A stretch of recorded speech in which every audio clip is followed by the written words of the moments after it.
Every Sunday, the residents of this homeless encampment, 10 miles south of Seattle, attend a compulsory meeting to discuss camp affairs and make decisions about its future. This is Tent City 3. It's a self-managed, democratically social, organized encampment that's run by the participants, for the participants. It's a clean and sober encampment. The kinds of people you get here are people who are recovering from various addictions or people who are just on extremely hard times. One of a dozen such organized encampments in Seattle, Tent City 3's population varies from 50 to 100 people, children to seniors.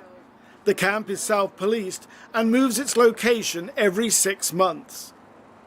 It offers its residents a structured alternative to sleeping on the streets, in night shelters, or in informal tent encampments where the threat of drugs, alcohol and crime exist.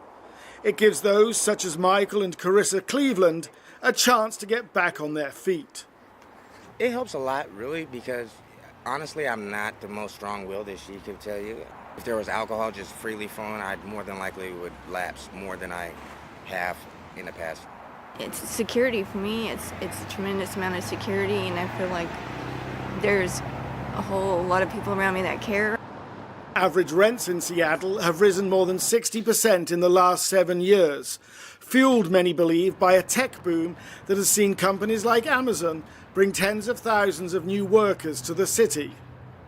Last year, an annual survey counted over 12,000 people as homeless in Seattle and surrounding King County, with more than half classified as unsheltered because they were living on the street, in tents or in vehicles.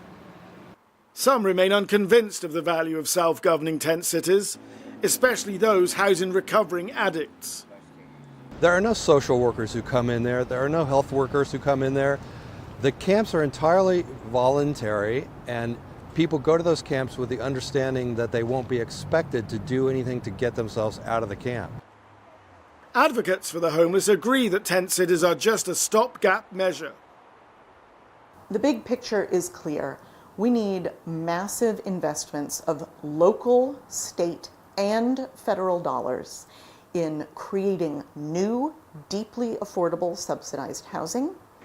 It's a sentiment echoed by one Tent City 3 resident. Don't get me wrong, I like this camp. I like what it does. I like how it helps people. But I'm disappointed that it has to exist. With little immediate prospect for construction of affordable housing on the scale required in Seattle, it seems that Tent City 3 and other camps like it will be needed to provide shelter for the homeless for some time to come. Tim Exton for Voice of America News, Seattle.